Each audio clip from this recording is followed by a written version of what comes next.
Well. Mr. Errol Spence finally has a fight date. But there's a catch. He's not fighting at 147. He's fighting at 154 against a natural 147-pounder in Keith Thurman. And he was granted a special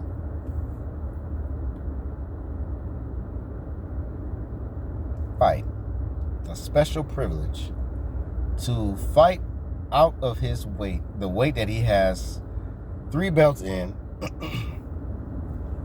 So he's going to fight at the weight, the same weight as a middleweight.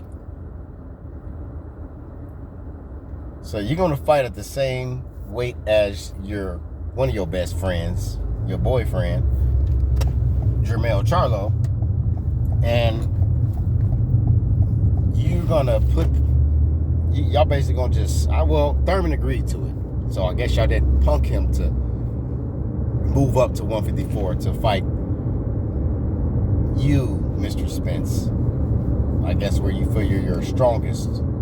But I don't even think it's so much that reason. I think it's because you were so overweight that it's going to be impossible now for you to get down to 147.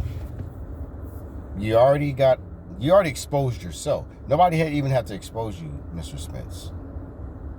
Listen, people. Nobody had to expose Spence. Spence exposed himself when he finally popped out and he supported Frank Martin, who I guess he's a promoter of him. And what happened?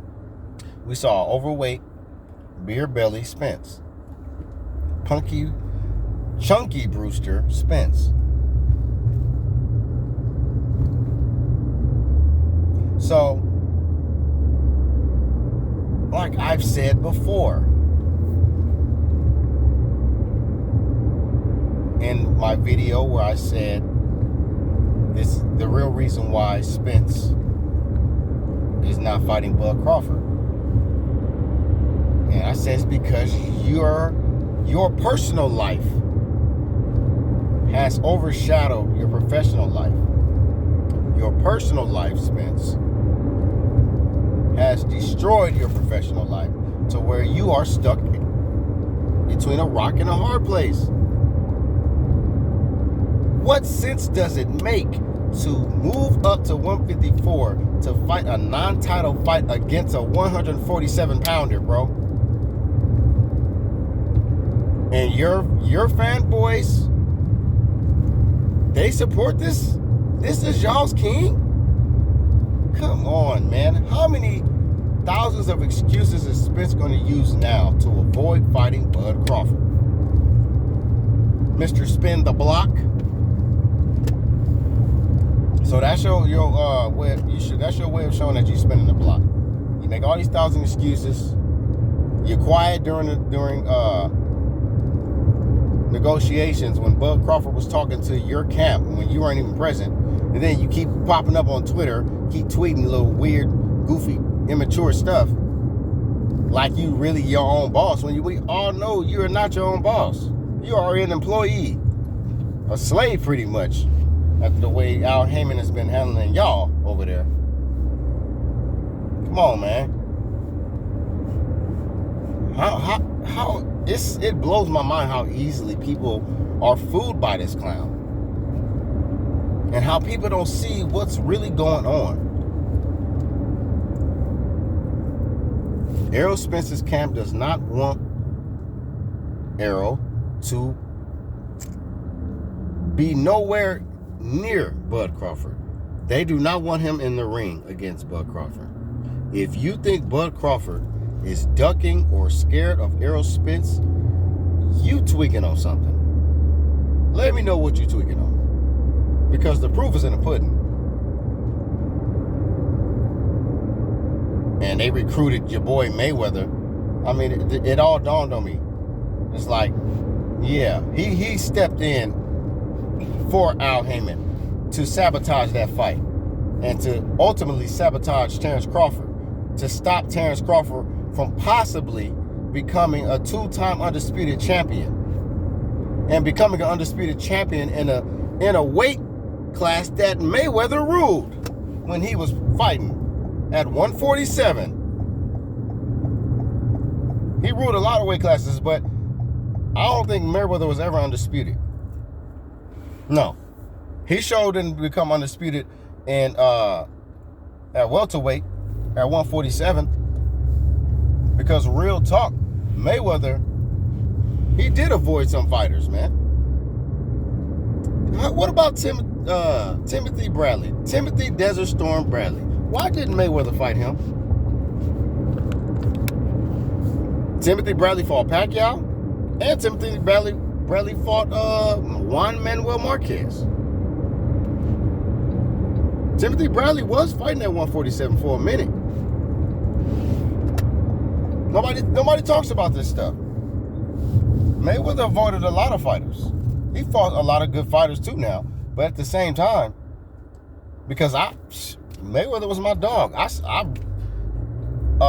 co-signed the saying TBE because to me he was the TBE of this era, the best ever, because he was just so supreme and superior what he did. But Mayweather as a promoter and as somebody that's not professionally boxing anymore and he's doing all these miscellaneous exhibition fights, this nigga's a clown, dog. Like, nobody wants to see Mayweather no more. Mayweather needs to allow us to miss him. We don't want to see you no more, Mayweather. Kick rocks, bro. Take care of your family. Stop trying to be in the cameras. Stop trying to be the P. Diddy of boxing, nigga. Move on with your life. Stop boxing. If you want to be a trainer, cool. Be a trainer and be a real good promoter, because you're a horrible promoter to Tank Davis, to where, luckily, Tank Davis got the whole hood. Every hood in the country seems like they all rock with Tank. So, good for him. But maybe you are still, pulling some strings behind the scenes to bring the crowds for him. But at the same time, you shitted on the Crawford Spence fight. You didn't have to say a damn thing. You could have just left it as is and then just let the shit fall apart on its own. Why did you, Mr. Mayweather, have to come out of nowhere and say something? Why was it so important for you to speak on behalf of Al Heyman, while Al Heyman still has yet to pop out and say something and speak up and explain himself of why all this weird stuff is going on with these fighters and why Errol Spence is not fighting Bud Crawford? But Errol Spence, and the same fighter that Errol Spence said he was never going to fight. You pulling LeBron James right now. LeBron James said at one point in time, when he left Cleveland and went to Miami and wore number 6 for the first time, he said he would never wear number 23 again. He would never disrespect the GOAT like that. That's what he said out of his mouth. And what happened? He went back to Cleveland when he left Miami and put back on number 23. Errol Spence said he would never fight Thurman. Shitted on that. And here we are. Errol Spence is getting ready to fight Thurman. Boy. I'll tell you, man. This is unacceptable. PBC and Errol Spence need to be banned from boxing. A waste of time and a waste of space. What are y'all doing, bruh? You making your whole camp look bad. And Al Heyman, man, you're not looking too great, man. You a brother who has been successful. I ain't gonna ever hate nor pocket watch you. But what you are doing with these young men is despicable, disgraceful, and unacceptable, buddy. You're trash. You are trash. Errol Spence is trash, and he is scared of Bud Crawford. Because everything he said out of his mouth, he's proven that, oh yeah, he concerned. And now you want to fight Thurman at 154, and you ain't going to put your belts on the line? You're not going to put your belts on the line on 147? So you think that you're going to lose to Thurman too, huh? You concerned. Man, get the fuck out of here.